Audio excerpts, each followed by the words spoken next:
बहू और बेटी का विदाई पर पहनावा। चलो, मेरी शादी की सारी तैयारी हो गई। मैंने तो सोच लिया है जब मेरी विदाई होगी तो मैं अपना ये वाला दुपट्टा ओढ़ूंगी और छोटी तू पीछे से मेरा दुपट्टा पकड़ कर चलना। मेरी विदाई तो बिल्कुल रॉयल होगी इस ठंड में।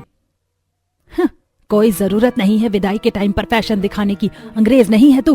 अंग्रेजों की शादी देखकर खुद को अंग्रेज समझने लगी। हमारे यहाँ जैसे शादी विदाई होती वैसे ही होगी, इसीलिए चुपचाप से चुन्नी कंधे पर नहीं सर पर होनी चाहिए और घूंघट कमर तक। पता नहीं आजकल के बच्चों को कौन से नए नए फैशन सोचने लगे हैं। क्या माँ, तुम भी ना सच में बड़ी ओल्ड फैशन की हो।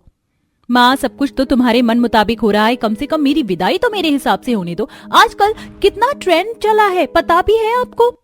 हाँ, मान जाओ ना माँ, मेरा भी मन है कि दीदी अपनी विदाई कुछ यूनिक तरीके से करे। घूंघट रोना धोना पुराना हो गया है। करो भाई, तुम लोगों को जो करना है करो। माँ तो पागल है ना, अगर किसी चीज के लिए तुम्हें कुछ बोलती है तो। आज तक तुम लोगों ने मेरी सुनी ही कब है जो आज सुनोगी। तुम्हारी विदाई है, जैसे दिल करे वैसे करवाना और जैसे कपड़े पहनने हो पहन लेना। जब लोग हंसेंगे ना तब पता चलेगा। आशा नाराज होकर वहां से चली जाती है। इसी तरह कुछ दिन बीत जाते हैं और देखते ही देखते शादी का दिन आ जाता है। शादी वाले दिन शीतल काफी अच्छी लग रही थी। कुछ देर में शीतल की शादी भी हो जाती है और शादी के बाद जब विदाई का समय आता है तो शीतल अपने सिर से चुन्नी हटा देती है और कंधे से एक बड़ी सी चुन्नी लगाकर जैसी विदाई के लिए आती है, साथ पीछे से उसकी बहन और सहेली उसकी चुन्नी पकड़े हुए पीछे से चल रही होती है। और ये सब देखकर शांति का खून खौल उठता है और वो सबके सामने ही अपनी समधन से कहती है, बहन, तुमने अपनी बेटी को संस्कार नहीं दिए क्या? या तुमने अपनी बेटी को बताया नहीं कि लड़कियों की विदाई कैसी होती है? क्या हुआ बहन, आप बड़ी गुस्से में लग रही हैं। हमसे कोई गलती हो गई है क्या? भाई साहब, आपकी बेटी की विदाई है, हम अपनी बहू को विदा करके ले जा रहे हैं, ना कि किसी फैशन शो की लड़की को। आपकी बेटी विदाई करवा रही है अपनी या फैशन शो कर रही है? भला ऐसे कौन अपनी विदाई करवाता है? बहू को बोलो घूंघट करे। हमारे घर की बहू खुले सर चले, हम बर्दाश्त नहीं कर पाएंगे। विदाई रोककर जब शांति सभी के सामने इस तरह की बातें करती है और अपनी समधन को जलील कर रही होती है तो सब लोग ये सब देखकर हैरान हो जाते हैं और घर आए सभी मेहमान जो कि घर के बाहर खड़े होते हैं वो आपस में बातें करने लगते हैं। अरे देखो तो जरा, शीतल की सास कितनी खड़ूस है। समय बदल रहा है पर ये तो आज भी 100 साल पुरानी सोच लेकर बैठी है। अरे बहन, क्या कर सकते हैं, बेचारी शीतल की तो किस्मत ही खराब है। मायके में हमेशा माँ ने रोक टोक की, ससुराल में अफसोस करेगी। बेचारी ने अपनी विदाई के कितने अरमान देखे थे पर इसकी विदाई तो घूंघट में ही होगी।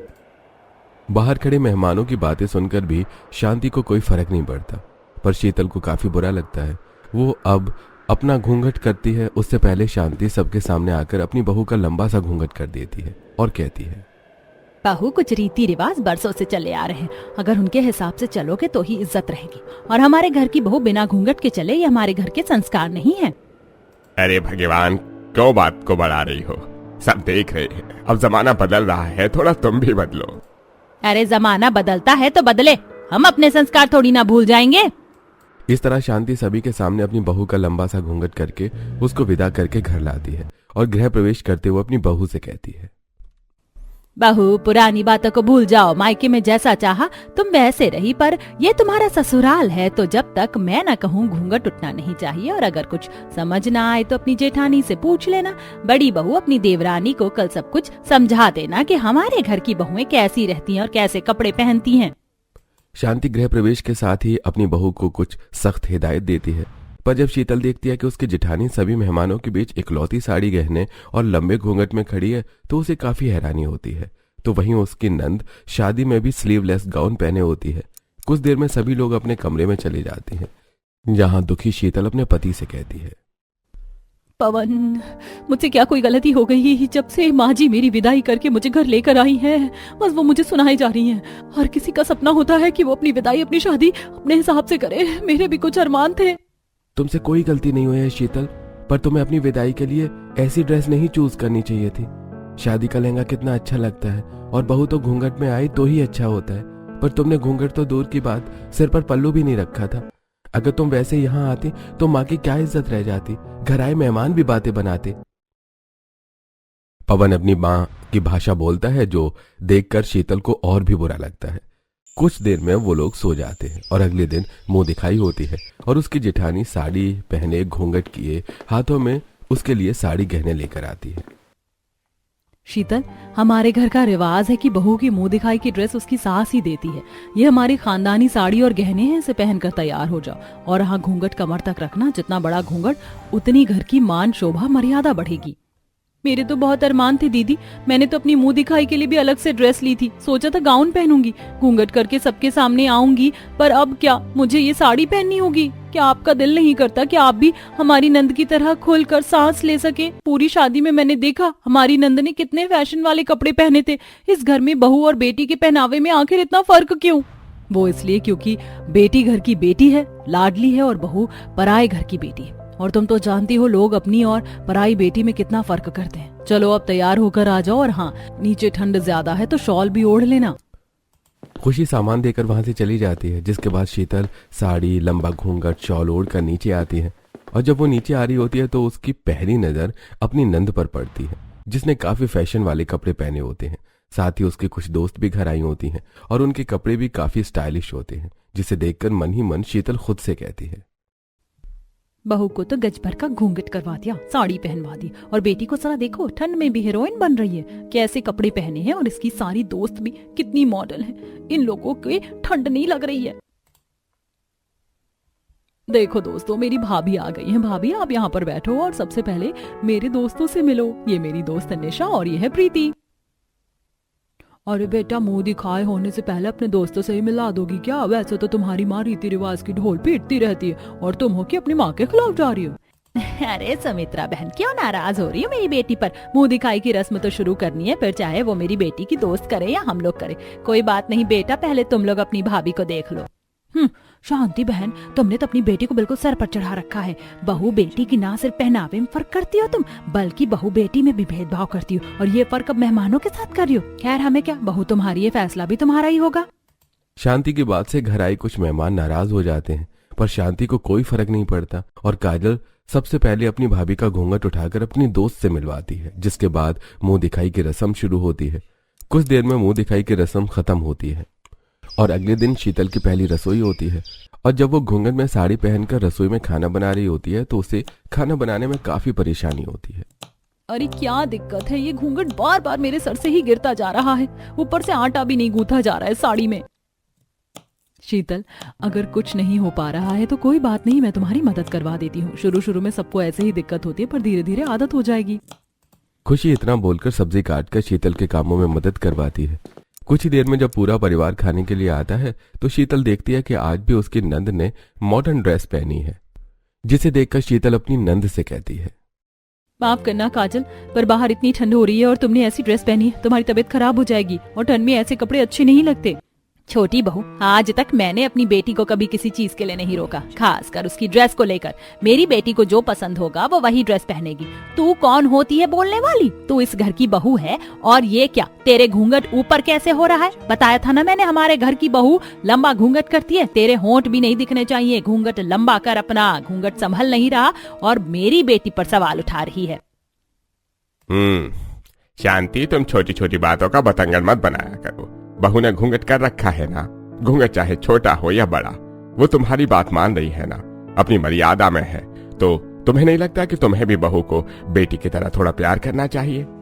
और बहू ने क्या गलत ही कहा है? अरे बाहर इतनी ठंड है, अगर ऐसे स्टाइलिश कपड़े पहनेगी तो बीमार नहीं पड़ जाएगी तुम्हारी बेटी? पापा, आपको ना फैशन के बारे में कुछ नहीं पता। ये सर्दियों के ही कपड़े हैं, मुझे कुछ नहीं होगा। इतना बोलकर काजल बिना कुछ खाना खाए मुंह बनाकर वहां से चली जाती है। तो वहीं शीतल सभी के खाने के बाद अपने कमरे में जाती है और अपने पति को उसके ऑफिस की फाइल और लैपटॉप देते हुए कहती है, माँ, सुनिए जी, आपको नहीं लगता क्या कि माँ जी हमारे साथ गलत कर रही है? पता नहीं इतने दिनों से दीदी कैसे ये सब सह रही है, पर बहू और बेटी के पहनावे में इतना फर्क करना सही नहीं। वो भी घर की बेटी है, कल को किसी के घर की बहू बनेगी, थोड़ी मान मर्यादा तो उसे भी सीखनी चाहिए। शीतल, मेरी बहन पर सवालिया उंगली मत उठाओ। माँ ठीक कहती है, मर्यादा में घर की बहू रहती है, बेटी तो राजकुमारी बनकर रहती है। और जब मेरी माँ को उसकी ड्रेस से दिक्कत नहीं है तो तुम क्यों इतना सवाल उठा रही हो उस पर? पवन की बात सुनकर शीतल शांत हो जाती है और इसी तरह समय बीतता है। बीतते समय के साथ दिन पर दिन शीतल अपनी सास को बहू बेटी के पहनावे में फर्क करते देखती है। ऐसे ही एक दिन जब पूरा परिवार बाहर पार्टी में जाने के लिए तैयार हो रहा होता है तो शीतल एक प्यारा सा सूट पहन लेती है, जिसे देख खुशी उससे कहती है, अरे शीतल, ये क्या तुमने सूट पहन लिया? अगर माँ जी ने देखा ना तो बहुत नाराज होंगी। दीदी, सूट में क्या दिक्कत है? साड़ी में तो फिर भी कमर दिखती है, बाजू दिखते हैं, पर मेरा सूट तो फुल बाजू का है, इसमें कुछ नहीं दिख रहा है। और रही घूंघट की बात, मैं चुन्नी से घूंघट कर लूंगी। खुशी शीतल को ड्रेस चेंज करने के लिए बोल ही रही होती है कि तभी वहां शांति अपनी बेटी के साथ आती है। काजल ने 1 पीस कट गाउन पहना होता है, पर शांति अपनी बेटी की ड्रेस ना देखकर अपनी बहू की ड्रेस देखकर उस पर नाराज होने लगती है। बहू, तूने तो कसम खा ली है कि मेरी इज्जत को मिट्टी में मिलाकर ही रहेगी। बड़ी बहू को देख, बिना बोले वो साड़ी घूंघट सब कर लेती है, और एक तुझे देख, हर चीज के लिए मुझे बार बार बोलना पड़ता है। तूने तो विदाई वाले दिन भी तमाशा मचा दिया था। वो तो मैं थी जिसने तेरा घूंघट करवाया, वरना तू तो बिना घूंघट के इस घर में आती, मुंह दिखाई की रस्म करवाने की जरूरत ना पड़ती। और आज भी देख ले, हम सब पार्टी में जा रहे हैं और तूने ऐसी ड्रेस पहनी है। तू क्या चाहती है कि 4 लोग आकर मुझे ताने देकर जाएं? ओह माँ जी, सूट में क्या कमी है? काजल की ड्रेस से मेरी ड्रेस तो काफी अच्छी है। माँ, लगता है भाभी को मेरी ड्रेस से जलन है। पता नहीं भाभी अपनी बराबरी मुझसे क्यों करती हैं। बहू, काजल इस घर की बेटी है और तू बहू, और बहू साड़ी और घूंघट में ही रहती है। अब मेरी बात सुनो, जल्दी से ड्रेस बदल लो। अगर ड्रेस नहीं बदल सकती तो हमारे साथ कहीं जाने की जरूरत नहीं है। अपनी सास की ऐसी बातें सुनकर शीतल को बहुत गुस्सा आता है और वो बाहर जाने से मना कर देती है। वहीं सभी घर वाले पार्टी में जाते हैं। देखते ही देखते कुछ दिन बीत जाते हैं और पवन के कुछ दोस्त ऑफिस खत्म होने के बाद उससे कहते हैं, भाई पवन भाई, शादी कर ली पर शादी के बाद भाभी से कभी मिलवाया नहीं। कभी भाभी से तो मिलवा। अरे भाई, भाभी से मिलना है तो घर आ जाना। अरे इतनी ज्यादा ठंड हो रही है, इतनी ठंड में कहाँ लेकर जाऊंगा मैं उसे।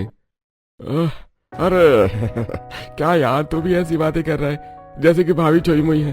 ठंड हम सबके लिए है, और इतनी भी ज्यादा ठंड नहीं है कि भाभी कहीं बाहर ना घूम सके। अरे भाभी कोई छोटी बच्ची थोड़े ना है दूध पीती। और मेरी वाइफ भी तो रहेंगी, इसी बहाने हम दोनों की वाइफ भी दोस्त बन जाएंगी। वैसे भी मेरी वाइफ कहती रहती है कि मैं उसे अपने किसी भी दोस्त से मिलवाता नहीं हूँ। हाँ, अच्छा ठीक है, चलो मैं तुम्हारी भाभी से बात करूंगा और कल देखते हैं। अगर कल हो पाया तो कल शाम को मिलेंगे, बाहर डिनर पर भी चलेंगे, क्योंकि 2 दिन बाद ऑफिस बंद रहेगा। अपने दोस्तों के काफी कहने पर पवन मान जाता है और घर जाकर शीतल से कहता है, शीतल, मैं माँ और पापा से बात कर लूंगा। मेरे कुछ दोस्त हैं जो तुमसे मिलना चाहते हैं, तो कल हम डिनर के लिए बाहर जा रहे हैं। तुम कोई ऐसी ड्रेस ले लेना जिससे तुम्हें बाहर बिल्कुल भी ठंड न लगे। हम दोनों पहली बार बाहर जा रहे हैं, मैं कुछ अलग ड्रेस पहन लूं। साड़ी तो मैं हर रोज ही पहनती हूँ। अरे तुम कुछ अलग ड्रेस पहनकर मेरे दोस्तों के सामने मेरी इंसल्ट करवाना चाहती हो क्या? वो लोग क्या कहेंगे? इसलिए तुम जैसी हो वैसी ही बन के चलना।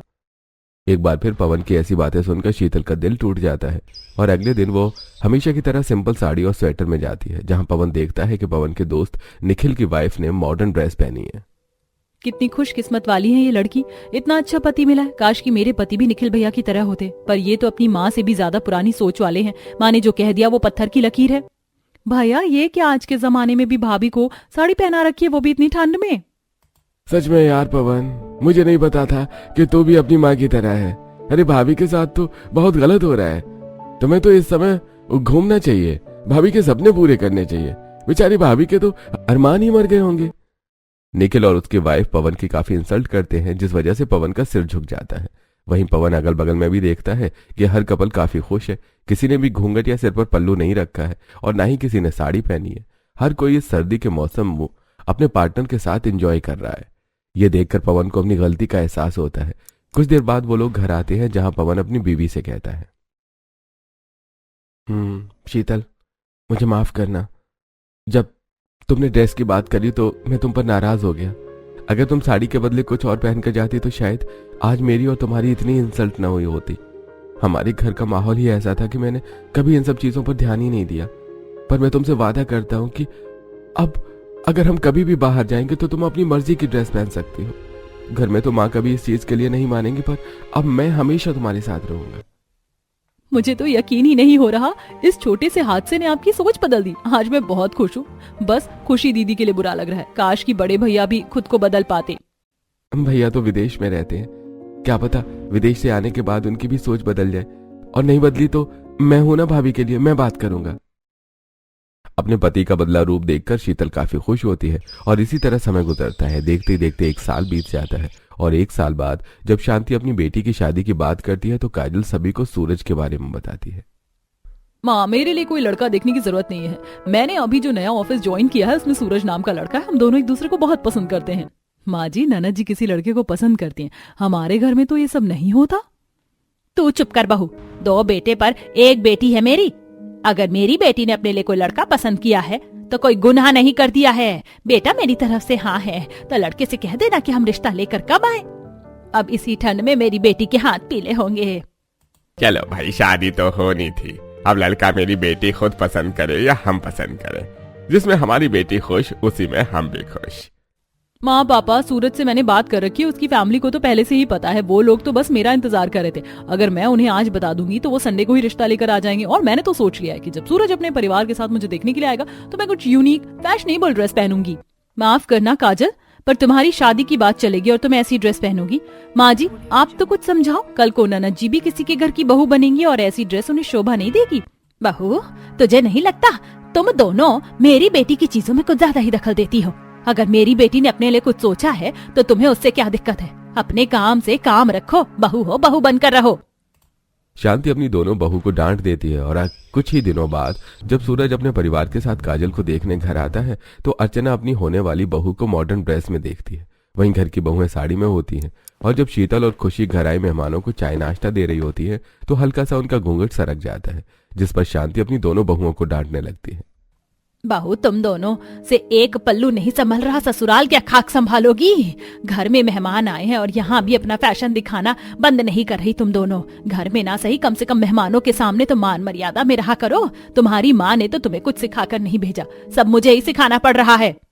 अरे कोई बात नहीं बहन, सर्दी का टाइम है। बेचारी ने शॉल भी ओढ़ रखी है और स्वेटर भी पहन रखा है। ऐसे में घूंघट तो थोड़ा सा रख ही जाता है। बिल्कुल सही कहा बहन जी आपने, पर इसे कौन समझाए। चलिए हम शादी की बातें करते हैं। दोनों बच्चे एक दूसरे को पसंद करते हैं तो शादी भी बच्चों की मर्जी से ही की जाए, जैसा वो चाहते हैं। वो सब तो ठीक है भाई साहब, पर जैसा कि शांति बहन ने कहा कि बहु मर्यादा होती है, वो पल्लू तो संभाल नहीं पा रही, ससुराल क्या संभालेगी। पर आपकी बेटी ने तो अजीब ही मॉडर्न ड्रेस पहनी है। बेटा, मायके में जितना फैशन वाला कपड़ा पहनना था तुमने पहन लिया। कल को तुम्हारी शादी है, ससुराल में भी क्या ऐसे कपड़े पहनोगी? इसीलिए अपनी भाभियों से कुछ सीखो। बहन जी, बहू बेटी के पहनावे में इतना फर्क तो कर दिया, पर कुछ चीजें अपनी बेटी को भी सिखा देती। माँ, तुम कब से ऐसी बातें करने लगी? हाँ, मेरे लिए बहू बेटी बिल्कुल एक बराबर है, पर पहनावे में तो फर्क करना ही पड़ेगा ना। बहू बहू होती है और बेटी बेटी होती है। क्यों बहन जी, सही कहा ना मैंने? माँ, तुम कब से ऐसी बातें करने लगी? तुम्हारी सोच तो बिल्कुल ऐसी नहीं थी। तुम्हारे लिए तो बहू बेटी एक बराबर है। अर्चना की बातें सुनकर न सिर्फ सूरज बल्कि काजल भी हैरान हो जाती है। कुछ देर में वो लोग रिश्ता पक्का करके वहां से चले जाते हैं। देखते देखते सगाई का दिन आ जाता है और उस दिन काजल अपने लिए काफी प्यारा मॉडर्न गाउन पहनती है। पर तभी वहां अर्चना आती है और खुशी शीतल को देखकर अपनी बहू और समदन को ताने देते हुए और साड़ी देते हुए कहती है, मुझे पता ही था बहन, तुमने अपनी बेटी को सर पर चढ़ा रखा है। आज सगाई और तुम्हारी बेटी ने इस ठंड में इतना फैशन वाला कपड़ा पहना। बुरा मत मानना, पर अपनी भाभियों से कुछ सीखो। मैं साड़ी लेकर आई हूँ, सगाई तो तुम्हारी साड़ी में ही होगी। पर माँ जी, पहले तो आपने कहा था कि आपको मेरे पहनावे से कोई फर्क नहीं पड़ता, फिर एकदम से इतना बदलाव, और सगाई में साड़ी, वो भी ऐसी। देखिए समधन जी, अब मेरी बेटी आपकी बहू है, वो अच्छी ड्रेस पहनेगी तो आपका ही नाम होगा। घर में मेहमान आए हैं, सगाई में अगर काजल साड़ी पहनेगी तो लोग भी तरह तरह की बातें बनाएंगे। क्यों बहन, क्यों बातें बनाएंगे? आखिर तुम भी तो अपनी बहू को घूंघट में ही लेकर आई थी और आज तक अपनी बहू को साड़ी और घूंघट में ही रखती हो। बहू बेटी के पहनावे में कितना फर्क होता है, ये तो तुम जानती ही हो ना। अगर ये तुम्हारे घर की बेटी है तो क्या मेरे घर की बहू नहीं? बहू साड़ी पहनकर ही नीचे आना सगाई करने के लिए, वरना सगाई में कहीं अड़चन ना आ जाए।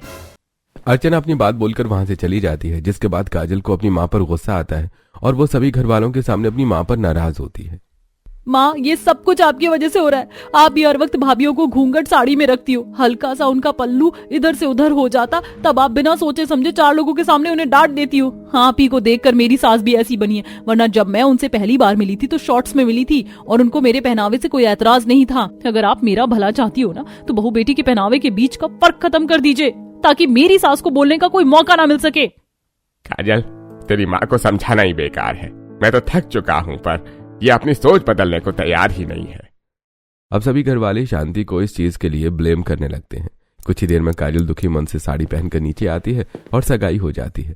अब जब भी काजल अपनी भाभियों को घर में घूंघट करते देखती है तो अपनी माँ को ताने देते हुए कहती है, माँ तुम नहीं सुधरोगी ना। मेरी सगाई तो तुमने साड़ी में करवा दी, पर मेरी विदाई घूंघट में मत करवा देना, जैसा भाभियों को लेकर आई थी।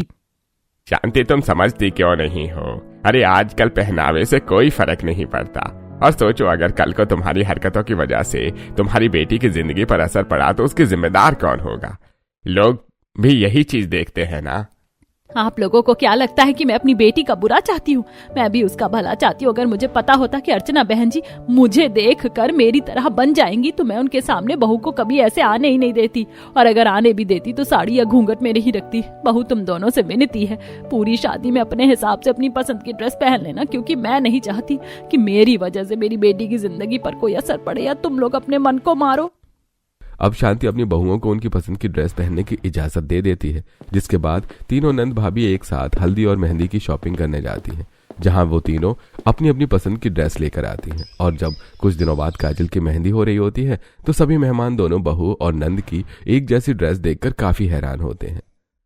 और ये बहू, क्या तुम दोनों ने भी फैशनेबल ड्रेस पहनी है, वो भी अपनी नंद की मेहंदी में? यह सब कैसे हो गया? तुम्हारी सास तो तुम्हें हर वक्त साड़ी और घूंघट में रखती है, लोगों के सामने आने भी नहीं देती और ना ही किसी अनजान से बात करने देती है, फिर इतना बदलाव कैसे?